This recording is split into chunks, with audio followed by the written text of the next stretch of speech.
আসীন করেছেন ইসলামে একজন নারীকে এবং নিশ্চিত করেছেন একজন মহিলার সর্বোচ্চ নিরাপত্তা। এজন্যই আমাদের সমাজে একজন নারী সে সম্মানিত হয়ে থাকে মা হিসাবে, কখনো সম্মানিত হয়ে থাকে বোন হিসাবে, কখনো সম্মানিত হয়ে থাকে ফুপু হিসাবে, কখনো সম্মানিত হয়ে থাকে খালা হিসাবে, কখনো সম্মানিত হয়ে থাকে নানি হিসাবে, কখনো সম্মানিত হয়ে থাকে একজন নারী দাদি হিসাবে। প্রত্যেকটার স্তর আলাদা আলাদা। দাদির সম্মান যেটা, বোনের সম্মান কিন্তু ওইটা না।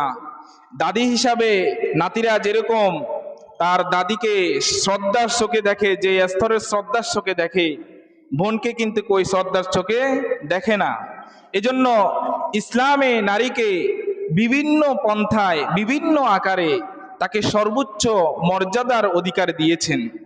কিন্তু ইসলামের পূর্বের ইতিহাস যদি আমরা দেখি তাহলে দেখা যায় ইসলামের পূর্বে তারা নারীকে শুধু ভোগের সামগ্রী মনে করত, যার কারণে নারীর কোনো মর্যাদা ওই সময় ছিল না।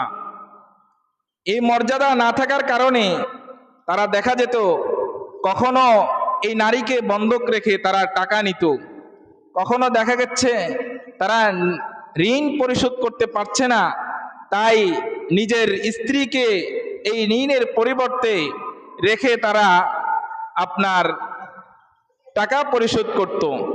এই জন্য ইসলাম এসে তাদের এই পূর্বের জাহিলিয়তের যত কুপ্রথা আছে সবগুলাকে দূর করে দিয়েছেন। এখন আসেন ইসলামের পূর্বে নারীকে কেমন চোখে দেখা হতো। আল্লাহ পাক রব্বুল আলামিন কোরআনে কারিমে বলেন, ওয়াইদা বুশিরা আহাদুহুম বিল উনসা যাল্লা ওয়াজহুহু মুসওয়াদ্দান ওয়া হুয়া কাযীম। আল্লাহ পাক রব্বুল আলামিন বলতেছেন যে জাহিলিয়াতের যুগে যখন কারো সন্তান হতো আর তাকে সুসংবাদ দেওয়া হতো যে তোমার ঘরে একজন পুটপুটে মেয়ে সন্তান জন্মগ্রহণ করছে, বিল উনসা, উনসা শব্দের অর্থ হচ্ছে মেয়ে, যখন তোমার ঘরে একজন মেয়ে সন্তান জন্মগ্রহণ করছে এই সংবাদ তাকে দেওয়া হতো, যাল্লা ওয়াজহুহু, তার চেহারাটা কালো মসৃণ হয়ে যেত, তার চেহারার দিকে আর তাকানো যেত না।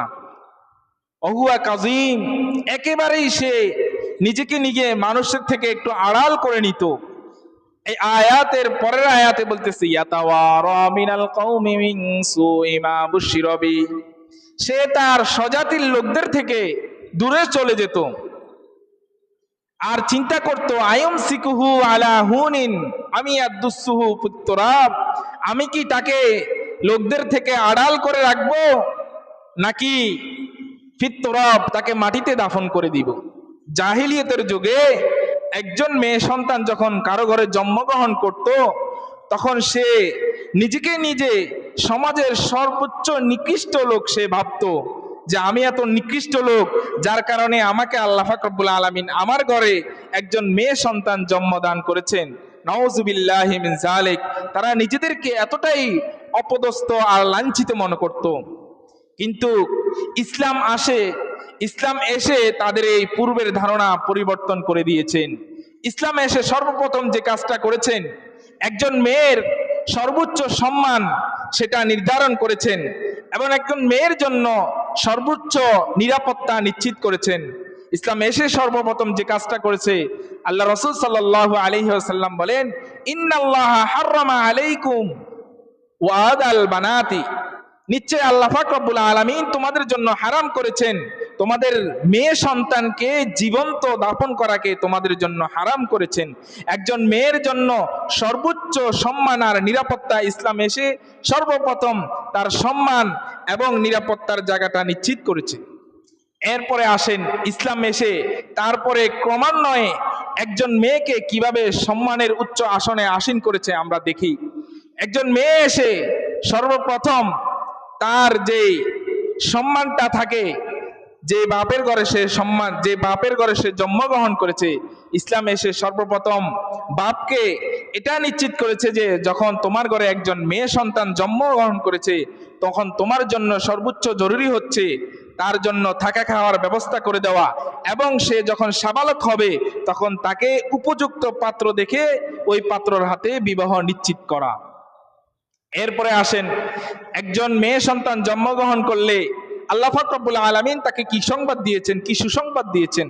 হাদিসে আছে, রাসূলুল্লাহ সাল্লাল্লাহু আলাইহি ওয়াসাল্লাম বলেন, আল্লাহ পাক রব্বুল আলামিন যে ব্যক্তিকে 3টি মেয়ে সন্তান দিয়েছেন, আল্লাহ পাক রব্বুল আলামিন তার জন্য জান্নাতে প্রবেশ করার অধিকার দিয়েছেন। সুবহানাল্লাহ।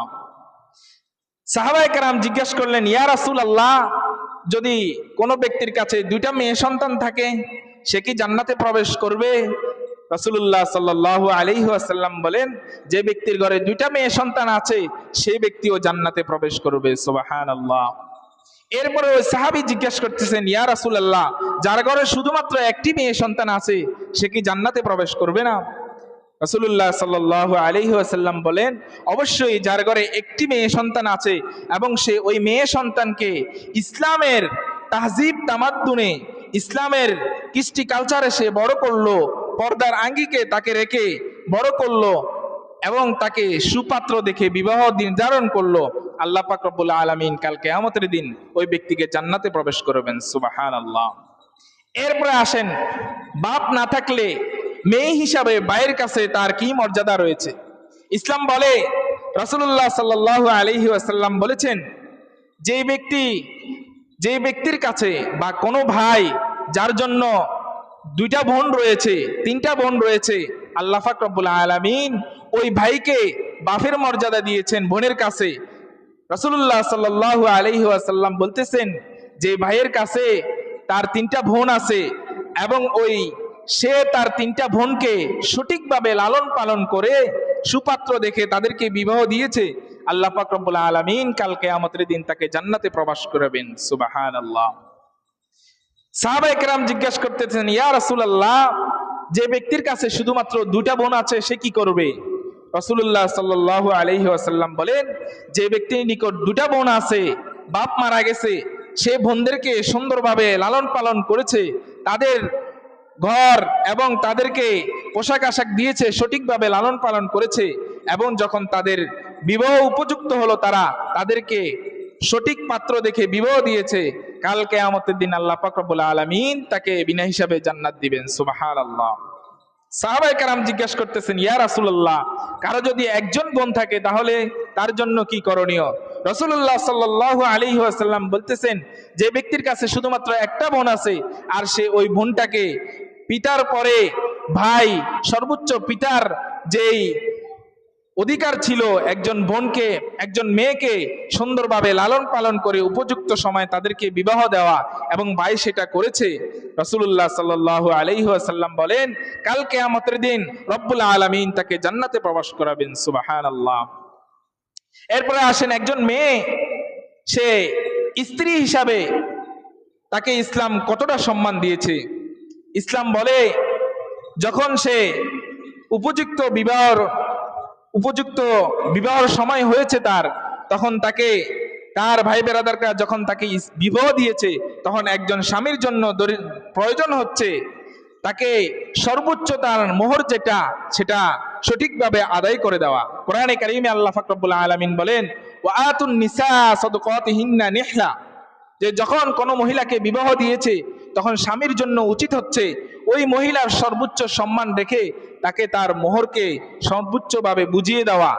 একজন মেয়েকে তার মোহর দেওয়া মানে ইসলামে তাকে সম্মানিত করেছেন, ওই মেয়েকে সর্বোচ্চ সম্মানের আসনে তাকে আসীন করেছেন। এজন্য আল্লাহ পাক রব্বুল আলামিন স্বামীদেরকে হুকুম দিয়েছেন যে তারা যাতে করে তাদের স্ত্রীদের সাথে সর্বোচ্চ ভালো ব্যবহার করে, তাদের দ্বারা যাতে করে তাদের স্ত্রী কোনো কষ্ট না পায়। এবং সাথে সাথে ইসলাম একজন মহিলাকে এই সার্টিফিকেট দিয়েছে যে তার স্বামীর চরিত্র কেমন। এই সার্টিফিকেট সে যদি তার স্ত্রী যদি বলে আমার স্বামী তার আচার ব্যবহার তার চরিত্র অনেক ভালো, তাহলে ওই স্বামীর জন্য এটাই সর্বোচ্চ সার্টিফিকেট।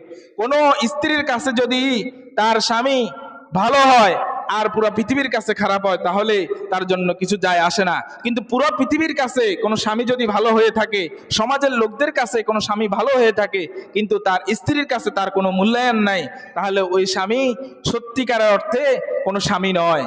এই জন্য ইসলাম একজন নারীকে সর্বোচ্চ আসনে